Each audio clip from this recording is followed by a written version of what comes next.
Colours. I'm Dr. Karen, and these are my colour conversations. This week, I'm going to be continuing with the series of colour personalities, and the colour for this week is green. Before I begin, though, I'd like very much to thank those of you who watched the last of my videos. It's really heartwarming to discover that some people actually enjoy the information that I'm presenting here. Hopefully, it will spread around, and I thank you very much for your comments. They are always welcome. Likes and subscriptions are always welcome because they spread the algorithm to other people, and that is good. If you're new here, I hope you'll find something of value in the information that I'm about to present to you about the green personality. So let's begin. This session follows in the series of growing colour personalities. Green is the next colour on our list. We'll begin with an overview of the issues that I'll be covering today. Firstly, I'll be looking at the history and importance of green as a basic colour term, followed by how this causes a personality to arise within a childhood's experience. Then we're looking at how feedback and experiences will determine the type of green response that a person will have in later life, followed by a revision of the stress responses that arise from those black and white basic personality traits. And finally, as something different for this particular personality session, we're going to be looking at the politics of the colour green.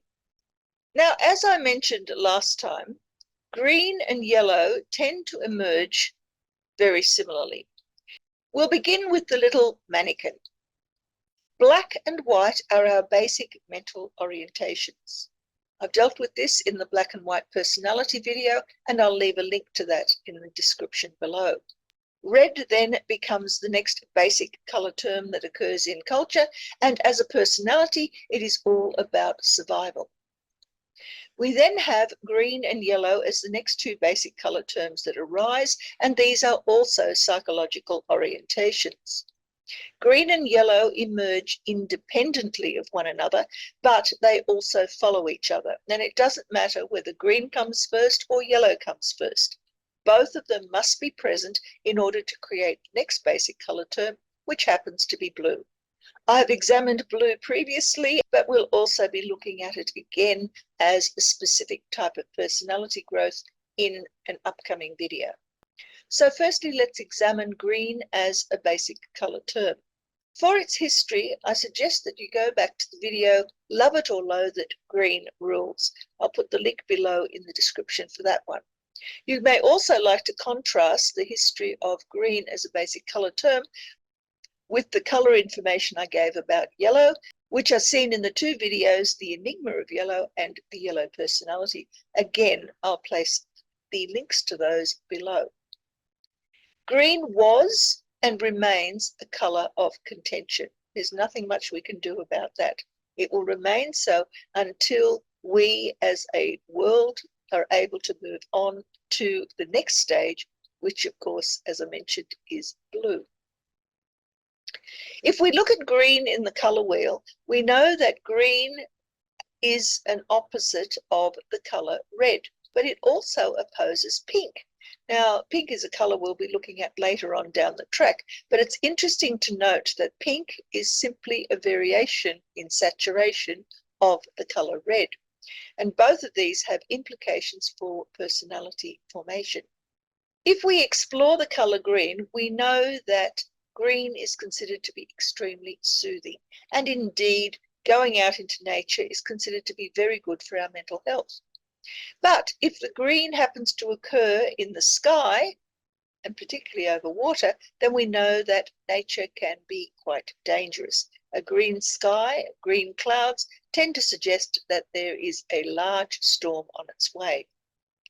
Green food is considered to be extremely healthy for us, but if the green looks like this, then chances are it's extremely unhealthy and downright dangerous. Green in our early childhood experience is one of great deal of importance in creating values. It's tied to our memory and to the feelings that we have about those memories. We recognize the difference between good and bad as a green characteristic, and this difference occurs as a way of orienting ourselves to become either good children or bad children in our own minds.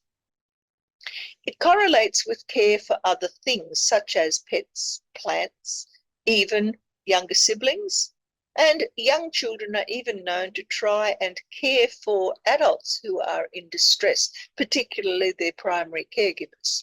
Very much so, the idea of developing values is tied to the relationship that a child has with their caregivers. Now, these involve things such as respectful nurturing. It involves an authenticity of the stated beliefs and actions that a caregiver exposes a child to. If what I say and what I do correlate with one another, then the child will develop the values that truth is an important thing. If what I say and what I do not correlate, then the child will learn that truth is not to be trusted. There has to be a legitimacy of the ideals on display. What the caregiver is demonstrating to a growing child must also be legitimate. It must fit with the child's experience and be backed up by other experiences and other interactions that that child will have. Finally, the idea of validity and reliability, which is a characteristic of any form of research, also applies to the development of values within early childhood. The child needs to be able to understand that the values it is learning or is being exposed to are acceptable because they occur everywhere, but also they have to be reliable. They have to occur at all times. You can't just simply occur in certain situations and not in others. In later childhood and adolescence, of course, the idea of personality formation is consolidated. And here we have a validation of the green mindset. The child's experience will either endorse what the child's mindset is, or it will challenge it. Experience and understanding are therefore linked. Experience is knowledge, which is a yellow characteristic, and understanding is a blue characteristic. So green is created by yellow and blue, experience and understanding. The creation of that green mindset, of course, has a great emphasis on empathy and an externalized viewpoint. We need to be able to understand what is happening in our worlds from another person's viewpoint, not necessarily only our own. The more empathic a child is, the more likely it is to develop the sort of green personality that has positive characteristics. The idea is to forgive and forget and start over. So if something negative happens, then the child is able to let it go. Now, this can be both positive and negative. If the slight is a small one and it involves a close relationship, then forgiving, forgetting, and starting over is not a problem. But if the slight is something that is dangerous to the child's personality or its ability to remain alive, then forgiving and forgetting and starting over can be quite detrimental. This is not the place for discussing those sorts of insidious behaviors, as my focus is primarily on personality formation and color rather than the terrible things that can happen to children. One of the features of the green mindset, however, is that it prevents active, unthinking red responses. The child does not bounce immediately from an experience to an action that may or may not be regrettable later on down the track. And as a result of this, because they are able to stop and think, understand, and process those experiences, they also promote good relationships. Now, green, like all colors, can indicate a stressor. And the feedback that a child gets from the type of green stressors they are exposed to will determine the type of green personality that ensues. Emotional control requires practice, and some children are able to do this extremely well and others not so well. It takes a lot of practice to be able to keep your red survival mechanisms under control when even minor threats occur. So we don't expect a child to have green personality characteristics when it's very young, although that's where they're learning them. But by the time a child has become an adolescent, we expect that they are able to control at least some of their more aggressive urges. If they do so satisfactorily, then this develops the idea of green flags. Now, we've all heard of red flags, which tend to be indicators of alarm and things to watch out for because they are potentially not conducive to good relationships, but green flags, in contrast, are very conducive to good relationships. And these consist of things like equality within the relationship, respect for one another, fighting fair when a fight has to occur at all, and this usually occurs at a mental or a verbal level. Embracing difference is another feature of a green flag, as are sharing, and finally keeping that anger under control. Green stress responses also can be regarded as both black and white. And again, that link to the black and white personality formation is in the description below. The first of the stress responses that is considered to be a white one is green as fight. And here we have both positive and negative outcomes. The positive outcome of a green fighter is to be truthfully forthright. The negative consequences is someone who undermines others. In the positive phase, the child demands honesty. They give honesty, they demand it in return. They can change their minds if evidence alters their perception or is given to them in such a way as to challenge their preset beliefs, then they will be able to accommodate those. And they will also acknowledge their own faults. Children who are truthfully forthright don't tend to deny if they are caught out doing something they shouldn't have. On the other hand, the green fighter, who is busy undermining others in their negative aspect, will have some form of unforgiving petulance. They will sulk, they will tend to hold grudges, they will tend to retreat from people until they get what they want. They project their guilt. It wasn't me, it was someone else. And they are also very critical of others and very demanding that they achieve what they want rather than allow others to have a fair share. The other white-oriented green response is green as a fawning activity. And again, it has positive and negative characteristics. The positive characteristic of a fawner is someone who gives praise. The negative characteristic is someone who shows false piety. As a positive aspect, someone who is fawning will reward others for the things that they have done that are laudable. They selflessly share what they have, and they easily forgive any minor slights against them, sometimes even major slights. The negative aspect of a fawner, on the other hand, is a fair weather friend. As long as you are of value to them, as long as they can use you, they will be your friend. But don't cross them because you will never be their friend again. They claim a moral superiority. The green fawner who gives praise does not practice being morally superior to others, but the one with false piety most certainly does.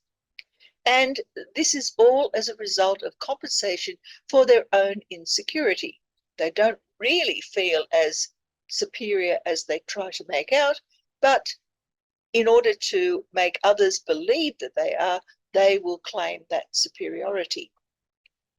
In contrast, the black-oriented green can occur as a flight phenomenon when stressed. The positive aspect of this is a judicious retreat from danger, and the negative aspect is someone who is a confident, sometimes overconfident, gaslighter. Here, the positive aspect is all about someone who is chasing their freedoms. They know and value what it's like to be able to make changes in their world, to go from a situation of restriction to one of feeling free and alive. They avoid risky situations in order to do this.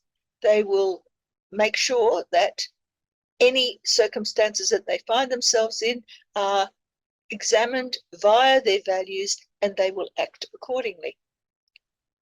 They are also willing to negotiate. If your friend wants you to do something that you want to do something different, then the green child in the flight mode will negotiate some form of compromise that enables you both to enjoy something of benefit to both. In contrast, the confident gaslighter will create alternative facts, to use a newly created idiom. Basically, they tell lies, lots of them. They escape consequences by telling those lies, always directing their feelings of guilt onto someone else. It's not their fault, it's always someone else's fault. And as such, they become very untrustworthy and irresponsible. The other basic black phenomenon is green as freeze.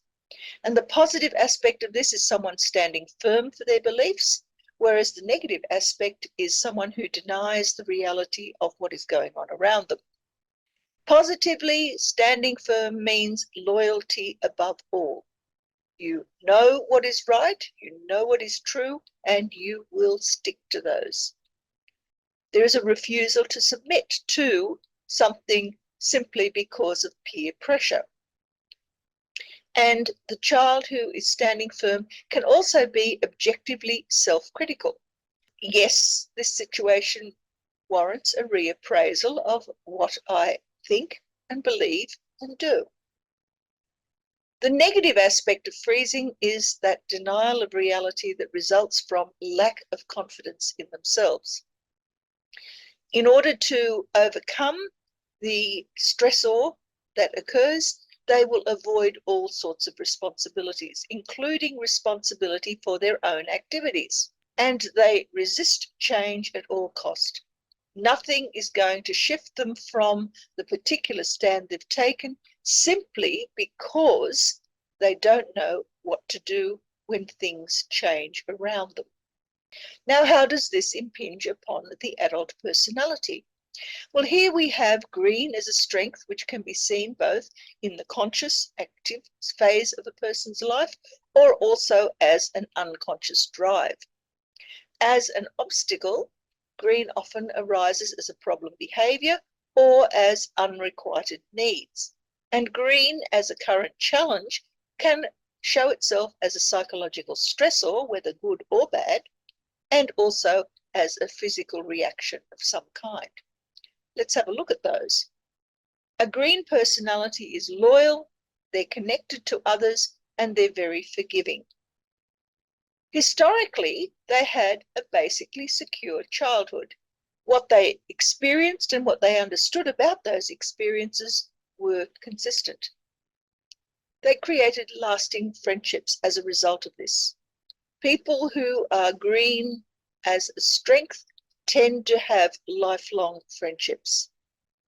Their current situation is one of constantly seeking newness. They're not afraid of being challenged by odd things happening in their environment. They're not afraid of trying something new. They won't do anything that causes risk, of course, because that goes against their basic values, but they do enjoy novelty.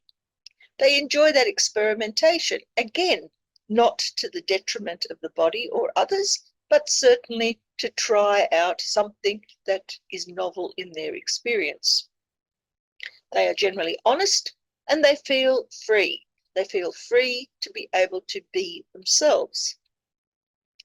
As an obstacle, the green personality is distrustful and feeling oppressed. Historically, they had very critical parenting, and in fact, green as an obstacle is often regarded to be the critical mother.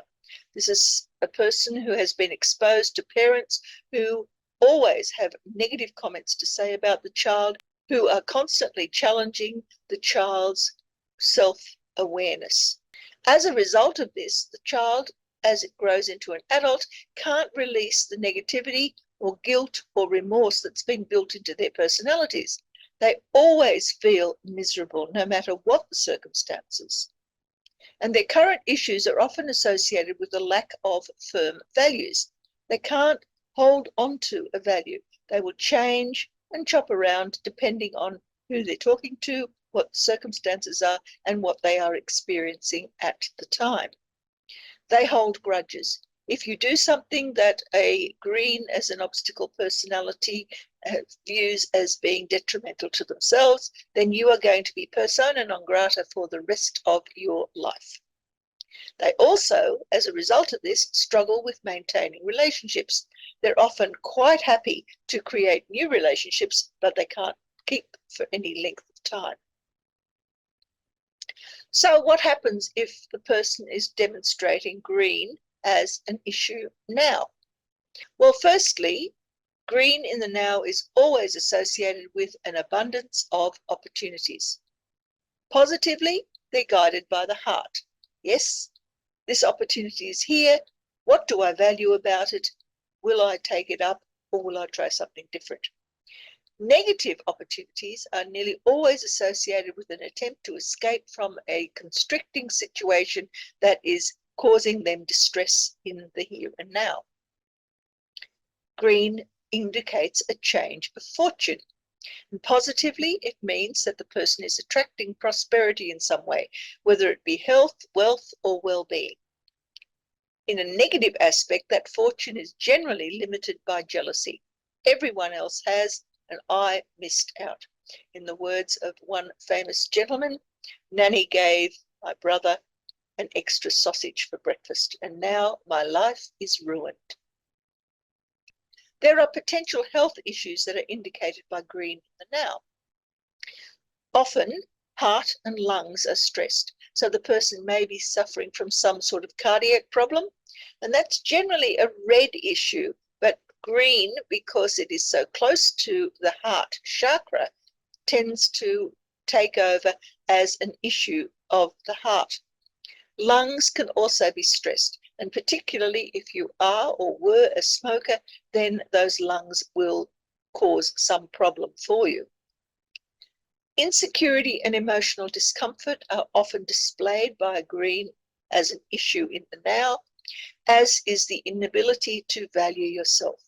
You don't feel good about yourself because nothing you do is ever as good as it should be or could be, depending on how firmly those ideas were embedded in your childhood. But the result is the same. You don't like yourself, you don't value yourself, so you don't do anything good or kind for yourself. Now let's get on to a slightly different topic, and this is the politics of how green affects us in our culture. Linking green to environmental issues emerged from the ideals of the hippies of the 1960s. Here the idea was that nature could be beneficial, could be good for us, and we should really let it do things for us rather than continually exploit it. It was also associated with rejection of the status quo, and this meant that those people dropped out of normal society and ceased to exploit their environments to the extent that the status quo demanded. Later on, of course, their stance was supported by scientific evidence, and this is something that causes a great deal of distress for those whose interests are those of exploiting the environment. Leading on from the development of that scientific evidence, we find that greenies became activists, and that activism, like all activism does, created a backlash. There were threats to the establishment, that is, you need to do better, you need to preserve the environment, save the whales, all of those sorts of ideas. And those then became threats from the establishment.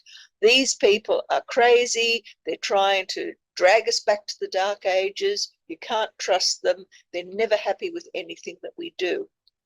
This led firstly to ridicule about the people involved in the green movement as being uneducated, unwashed, and otherwise undeserving of any sort of attention, to the sorts of activities that often occurs as a result of those people in power being coerced or, in other words, guided towards creating legislation that went against the types of activities that Greenies wanted. So Greenies became a greater political force, even though they still do not have a majority influence in world politics. What the status quo did, however, and this is probably the most insidious part, is create the idea of greenwashing their activities. We pretend what we do is green, in other words, environmentally friendly. We paper over the things that we are doing incorrectly, and we pretend that everything is wonderful, so therefore no change is required. But as we know already, green is all about change and renewal and letting go of the past and starting over. The political thrust, therefore, of any form of activism is continually being hampered. There are colour links to this green politics. Firstly, the ideas generated by green politics are all linked by knowledge and understanding. That is, yellow, which is knowledge, and understanding, which is blue. The passivity of yellow and blue together, however, belies the seriousness of the activities and meanings behind the green political movements. And so this is the basis of their green values. On the other hand, activism is all about knowledge plus action. That is the same yellow plus this time activities which are in fact red. It's a different way of looking at the issues. The activities actually invite danger for those people who participate in them, and that is the basis for an orange mindset. We'll be looking at an orange personality at a later date. But for now, be aware that green and orange are not necessarily compatible and, in fact, can be quite antagonistic to the aims of either. So, in summary, green denotes both good and bad values that arise from early learning. This creates preferences for how you are going to run your life.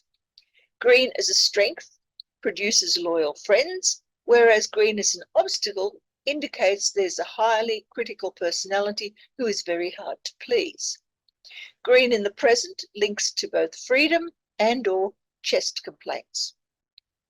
And finally, green political theory leads to orange activism, and neither of these necessarily are good bedfellows. And that's it for the green personality. I hope you've enjoyed the information I've presented here, and I hope it's been of value to you in determining just what sort of aspect of the green personality has been embedded in your own experiences.